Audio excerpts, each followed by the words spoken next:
tous, j'espère que vous allez bien. Alors voilà, il y a quelques jours, nous avons eu, dans la région où on habite, on a eu des épisodes orageux.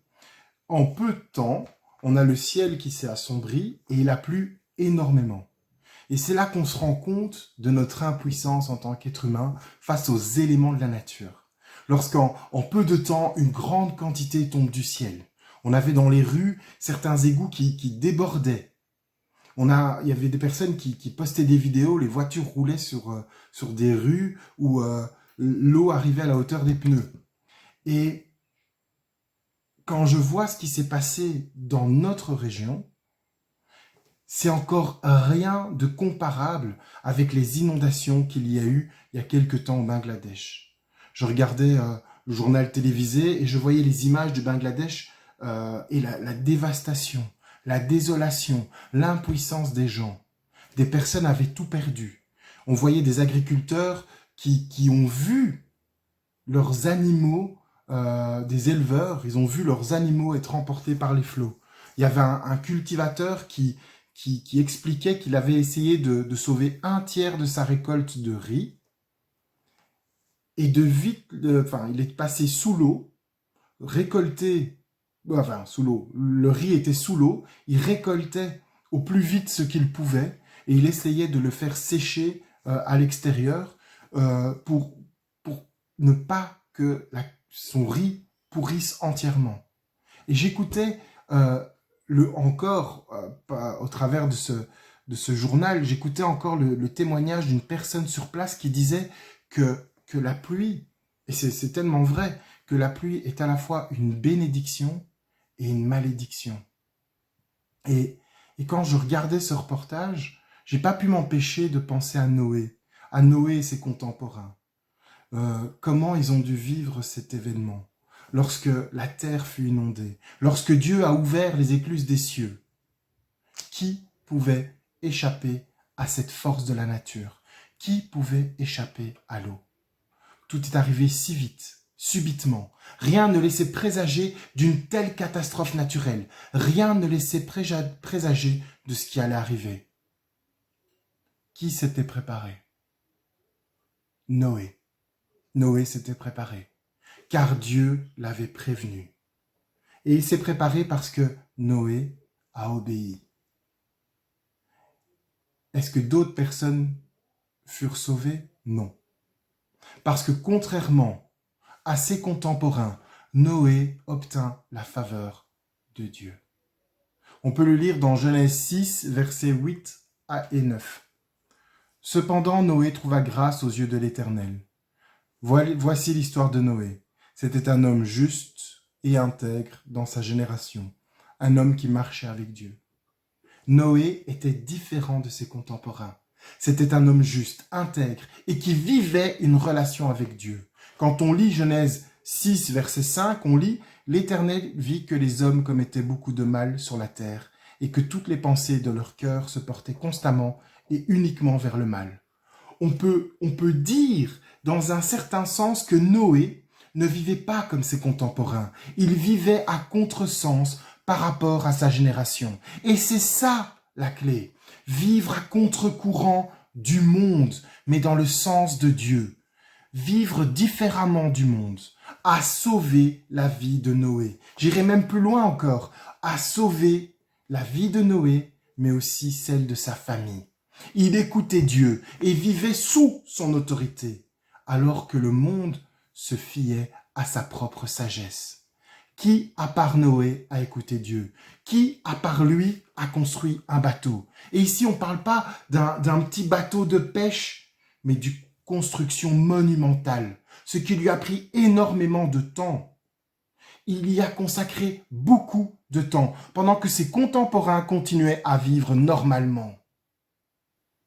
Et alors qu'on pourrait croire que Noé était en train de perdre son temps, Noé était en train de préparer son avenir avec Dieu. Et ceux qui croyaient vivre normalement, comme le monde vit, ils avançaient petit à petit vers leur propre perte. Et bien sûr, quand je dis cela, quand je pense à ça, Ça me fait penser à notre vie actuelle. Quand je pense à l'élite, les bien-pensants, ceux qui rejettent Dieu, Dieu n'existe pas, ceux qui nous dirigent, ceux qui pensent être la sagesse de ce monde, la sagesse du monde. Mais où est-ce que cette sagesse nous a conduits jusqu'à présent? On a des guerres, des injustices. L'homme ne cherche que le mal. L'homme ne cherche que son profit personnel. Regardons autour de nous. Regardons cette injustice constante. Regardons la pauvreté qui nous entoure. Et oui, je le déclare, même dans certaines églises, ça se passe comme dans le monde. Il y a l'élite et puis il y a le peuple. Et encore, regardez dans les églises, bien souvent, on n'accueille que les personnes qui nous ressemblent. Est-ce qu'on accueille des gens démunis? Est-ce qu'on leur ouvre l'église? Est-ce qu'on ouvre la communion fraternelle à ces personnes? Je ne dis pas que je le fais, je ne dis pas que je suis parfait, mais est-ce que dans nos églises, il y a souvent des gens qui nous ressemblent? Et c'est triste lorsque des chefs d'État, ça c'est vraiment le plus triste, lorsque des chefs d'État, des dirigeants d'église disent agir au nom de Dieu, alors qu'ils sont corrompus et injustes. Il y a plein d'exemples dans l'histoire du monde où des dirigeants, des chefs d'État, des dirigeants d'église disent agir au nom de Dieu, mais commettent l'iniquité. Et c'est là qu'on se rend compte que l'homme a toujours traité l'homme de manière injuste. L'homme dit que nous sommes tous égaux. Ah oui, nous sommes tous égaux, seulement sur papier, mais pas dans la réalité. Je vais dire un exemple, et je suis pas contre ce qui se passe en Ukraine et les personnes qui sont déportées d'Ukraine dans les pays européens, mais on les traite différemment que ceux qui fuient l'Afrique, alors qu'ils fuient aussi la guerre.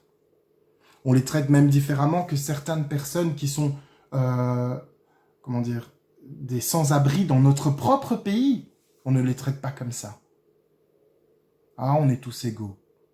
Mais ça, c'est seulement sur papier, pas dans la réalité. L'homme dit qu'il y a assez pour tous, mais ça, c'est aussi seulement sur papier, pas dans la réalité. Il y a tellement de nourriture sur Terre que certains en jettent sans l'avoir consommée, et que d'autres n'en ont pas assez pour manger. Je pense encore à certains pays africains, certains pays du tiers-monde. L'homme dit que nous sommes tous les bienvenus, enfin, que ceux qui nous ressemblent, ou ceux qui ont de l'argent, parce que c'est plus facile d'accueillir quelqu'un qui a les moyens. Alors qu'avec le Seigneur, c'est pas comme ça. Dieu ne veut pas ça. Nous sommes tous égaux, pas sur papier, mais en vérité. Il y a pour tous et en abondance autour de la table de l'Éternel. Je ne parle pas de la table de l'homme, je parle de la table de l'Éternel. Et là, c'est pas sur papier, mais c'est en vérité.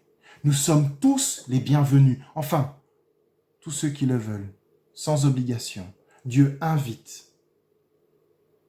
Tu veux pas venir? Voilà, tu viens pas. Mais si tu viens, tu es le bienvenu, comme tu es. Pas sur papier, mais en vérité. Dieu n'a pas besoin de votre argent. Et ça, c'est pas sur papier seulement, mais en vérité. Celui qui a besoin de l'argent, c'est l'homme. C'est l'homme qui a besoin de l'argent de l'homme. Et il faut faire attention à l'homme qui se sert de Dieu pour vous prendre de l'argent. Faites attention aux voleurs, aux usurpateurs, aux manipulateurs. Parce qu'aujourd'hui, et l'Église malheureusement est un reflet du monde aussi, le monde et certaines églises, le monde est dirigé par l'argent, le sexe et le pouvoir. Et le pouvoir, c'est le pouvoir et la supériorité qu'on a sur les autres, qu'elle soit intellectuelle, physique, morale, etc., etc. Il faut être le plus fort, le plus beau, le plus riche, celui qui s'amuse le plus marrant, celui qui a la plus belle vie, la plus belle voiture, la plus belle maison, qui fait les plus beaux voyages, le plus. Il faut que les gens, quand ils te regardent, ils convoitent, ils disent « Oh, j'aimerais tellement être comme ça. J'aimerais tellement avoir ça. Et tout ça, de nos jours, est véhiculé plus rapidement encore, mais particulièrement par les réseaux sociaux. C'est un vrai fléau, les réseaux sociaux, quand on l'utilise mal. C'est un peu le centre de la convoitise actuelle. Et puis après, on nous dit, dans tous les sens, il faut investir dans l'immobilier, il faut investir dans la crypto-monnaie, il faut investir dans la bourse, En la crise de 2008, tout est effondré comme ça en un instant. Mais oui, il faut investir, hein. Mais tout peut s'effondrer en un instant. Voilà la norme et la sagesse du monde. On a investi dans des choses qui peuvent s'écrouler en un instant. Et si on vivait comme Noé, en investissant dans notre relation avec Dieu, dans le temps que nous passons avec lui, dans l'obéissance de sa parole, et si on vivait à contre-courant du monde, dans le respect et la crainte de Dieu, en vivant une relation avec lui sous son autorité, en vivant une relation sincère avec lui, sous son autorité. Dieu a mis sa main protectrice sur Noé et sur sa famille, et il leur a sauvé la vie. Alors nous aussi, alors que le monde tourne fou, nous pouvons aussi naviguer dans les flots impétueux, impitoyables de la vie, et la traverser avec celui qui peut tout. Laissons-lui le gouvernail de notre vie, afin que, comme Noé, nous apprenions à vivre à contre-courant du monde, mais dans le sens de Dieu. Soyez bénis.